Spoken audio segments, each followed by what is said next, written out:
அவ்வளவுதான். ரம்ஜான் வந்துச்சா ஏதோ உலகத்திலேயே பிரியாணியே பார்க்காத மாதிரி பிரியாணியே துண்ணாத மாதிரி நான் சாப்பிட்டுருப்பானுங்க. பிரியாணியில எவ்வளவு வெரைட்டி.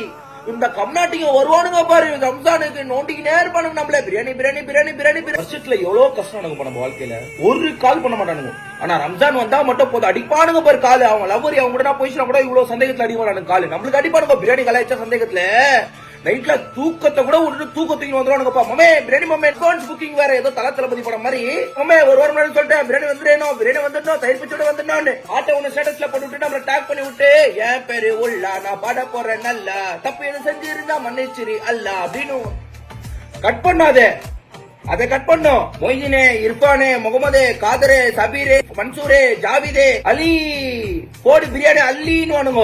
பாத்திமா சகானா ஃபரானா எவனா வரானான்னு பாரு விட்டாண்ட தூக்கிட்டு பிரியாணிக்கு நோம்பு வச்சுனுக்கும் போதோ இவனுங்க பண்ணுவானுங்க பாரு ஒரு வீம்பு. எப்பா அந்த நேரத்துல தான் நம்மள வீட்டுக்கு போக விட மாட்டானுங்க மசூதி விட மாட்டானுங்க.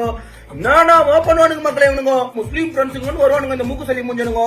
இவனுங்க ரம்ஜான் அன்னைக்கு லீவ் விட்டாங்கன்னு சொல்லிட்டு இவனுங்களுக்கு எங்கேயோ சரக்கு வச்சுக்கின்னு அட்டி விட்டுக்குன்னு நம்மளுக்கு போன் பண்ணி பிரியாணி கொடுன்னு கேட்டா என்னத்துக்கு இவங்க தரலாமா இவங்களுக்கு எப்ப தர கூடாது. அதையும் மீறி நம்ம ஒரு பாசத்துல நம்ம மச்சானுங்களாச்சு அப்படின்னு சொல்லிட்டு நம்ம பிரியாணி குத்து ஏதோ குஸ்கா கிஸ்கான்னு குத்தா நான் பீசி இல்ல நான் எலும்பு இல்ல நான் அது இல்ல இது இல்லன்னு நொன்னாட்டம் சொல்றது இவனுங்க.